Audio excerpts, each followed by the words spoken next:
Undertale is a pretty good game. Now, if you've been watching my videos for a while, you're probably aware of how indifferent I am to role-playing games. But my brother Mike kept saying I had to play Undertale and that I really might like it. So I finally got it, and yeah, I really like it. It's no masterpiece by any means, but you know what? It's still pretty good. The big thing that makes Undertale so unique is the battle system. When you enter a fight in most other RPGs, you're given the option to either run away or kill your opponent.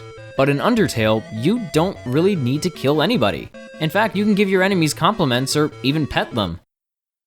Okay, I think I'm making him a bit too excited. A non-violent battle system is something I've never seen in an RPG before, and seeing it here makes Undertale more of a refreshing experience. It also helps that the writing is very good. It has a great sense of humor, clever characters, and a lot of heart. Not to mention, it surprisingly doesn't come off as being pretentious at all. It's incredibly meaningful.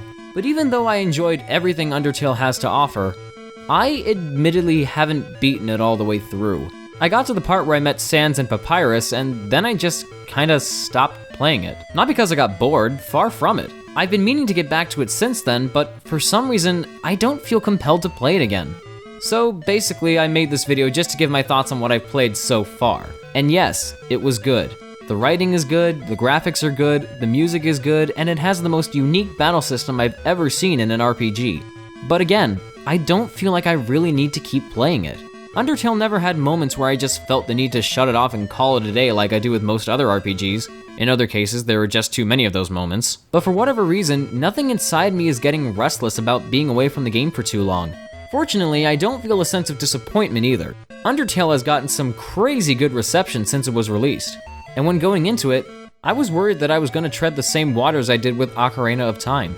I went into Ocarina of Time thinking it was going to live up to its legendary reputation, and the game was ruined for me because of how much it didn't live up to the hype. But with Undertale, there was really nothing to worry about. I don't think it's anywhere near the levels of Game of the Year, but I at least had a better time playing it than I did with Ocarina. Will I ever get to finish it? I don't know. Like I said, there's nothing inside telling me that I need to stop whatever I'm doing and play it. But even if I end up never touching it again, I'm the very least grateful that it was as good as it was. And I want to make this clear. Just because I stopped playing it doesn't mean I don't like it. From my personal experience, Undertale is a good game. If a little weird at times. Somebody tell me what's going on right now?